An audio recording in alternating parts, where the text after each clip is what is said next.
ಇದು car scooty ಜಖಂ ಆಗಿದೆ. ಮಡಿಕೇರಿ ಸಮೀಪದ ತಾಳತ್ತು ಮನೆ ಬಳಿ ಒಂದು ಘಟನೆ ನಡೆದಿದೆ. ಮನೆ ಪಕ್ಕದಲ್ಲೇ ನಿಲ್ಲಿಸಿದ್ದ ಕಾರು ಸ್ಕೂಟಿ ನಿರಂತರ ಮಳೆಯಿಂದ ಧರೆಗೆ ಉರುಳುತ್ತಿರುವಂತಹ ಮರಗಳು, ಯತೀಶ್ ರೈ ಎಂಬುವರ ಸ್ಕೂಟಿ ಮತ್ತು ಕಾರು ಎರಡೂ ಜಖಂ ಆಗಿಬಿಟ್ಟಿದೆ. ಕೊಡಗಿನಲ್ಲಿ ಮುಂಗಾರು ಅವಾಂತರವನ್ನ ಸೃಷ್ಟಿ ಮಾಡ್ತಾ ಇದೆ. ನಿರಂತರವಾಗಿ ಮಳೆ ಆಗ್ತಾ ಇರೋದ್ರಿಂದ ಮರಗಳು ಧರೆಗೆ ಉರುಳುತ್ತಾ ಇದೆ. ಇದು ಮನೆ ಮುಂದೆ ನಿಲ್ಲಿಸಿದಂಥ ಸ್ಕೂಟಿ ಮತ್ತು ಕಾರು ಎರಡೂ ಜಖಂ ಆಗಿರೋದನ್ನು ನೀವು ಗಮನಿಸ್ತಾ ಇದ್ದೀರಾ ಫೋಟೋದಲ್ಲಿ. ಮನೆ ಮುಂದೆನೇ ನಿಲ್ಲಿಸಿದ್ರಂತೆ.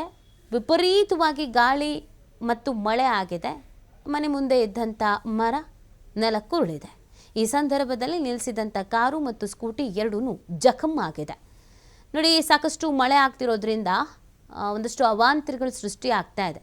ಹಾಗಾಗಿ ನಾವುಗಳು ಈ ಮಳೆ ಬಂತು ಅಂತ ಯಾವುದಾದ್ರೂ ಮರದ ಕೆಳಗಡೆ ನಿಂತ್ಕೊಳ್ಳೋದಕ್ಕಿಂತ ಮುಂಚಿತವಾಗಿ 100 ಬಾರಿ ಯೋಚಿಸ್ಬೇಕಿದೆ. ಹಳೆ ಮರನೋ ಹೊಸ ಮರನೋ ಯಾವಾಗ ಬೀಳುತ್ತೋ ಏನಾಗುತ್ತೋ ಅಂತ.